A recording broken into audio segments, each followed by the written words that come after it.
Human rights in South Sudan are a contentious issue, owing at least in part to the country's violent history. The Constitution of South Sudan describes the country as a multi-ethnic, multicultural, multilingual, multi-religious and multiracial entity where such diversities peacefully coexist. Part 1 of the Constitution also states that South Sudan is founded on justice, equality, respect for human dignity and advancement of human rights and fundamental freedoms.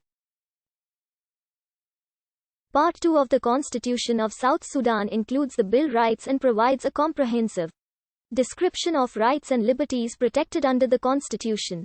It states that rights and freedoms enshrined in international human rights treaties, covenants and instruments ratified are acceded to by the Republic of South Sudan will be an integral part of this bill. The bill covers a wide range of rights in political, civil, economic, social, and cultural spheres and places an emphasis on the rights of women, children, and the disabled.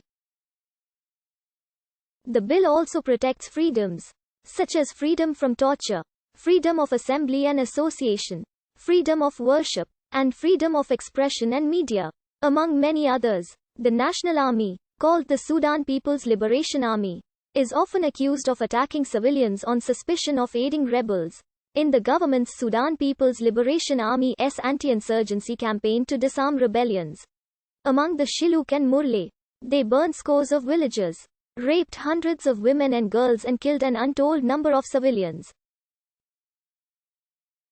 Civilians alleging torture by the SPLA claim fingernails being torn out, burning plastic bags dripped on children to make their parents hand over weapons and villages burned alive in their huts if rebels were suspected of spending the night there. The United Nations Human Rights Council reported many of these violations, and the frustrated director of one Juba-based international aid agency called them human rights abuses of the Richter scale. Human Rights Watch alleges that both the SPLA and the rebel group led by Johnson Oloni were responsible for atrocities.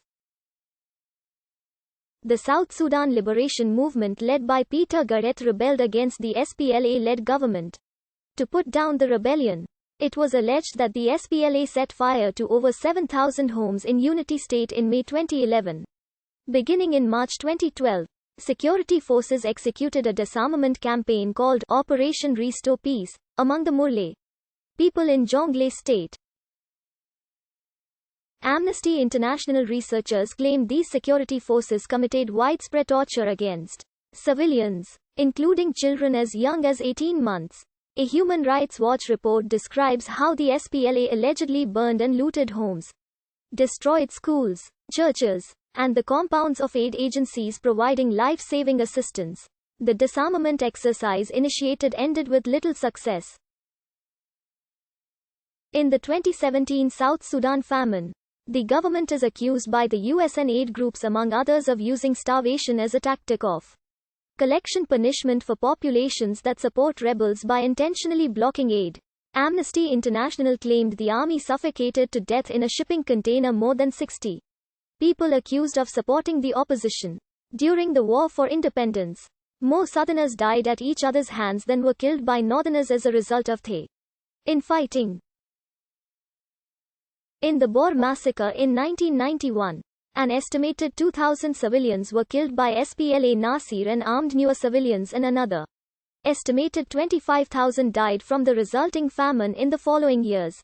In 2010, prior to South Sudanese independence the following year, the KIA issued a warning that over the next 5 years, a new mass killing or genocide is most likely to occur in southern Sudan.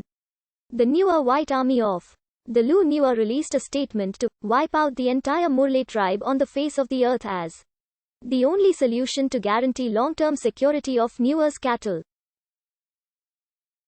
Activists, including minority rights group International, warned of genocide in Jonglei. The South Sudanese civil war has killed up to 300,000 civilians, including notable atrocities such as the 2014 Bentiu massacre. There are ethnic undertones between the Dinka and Nuer in the fighting. The United Nations Rights Office has described the situation in the country as one of the most horrendous human rights situations in the world.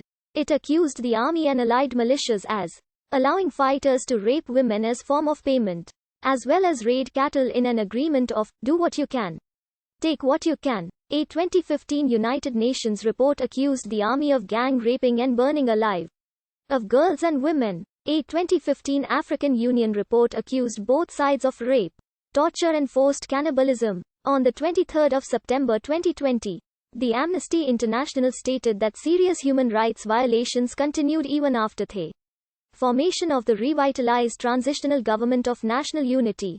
The worrying UN reports indicated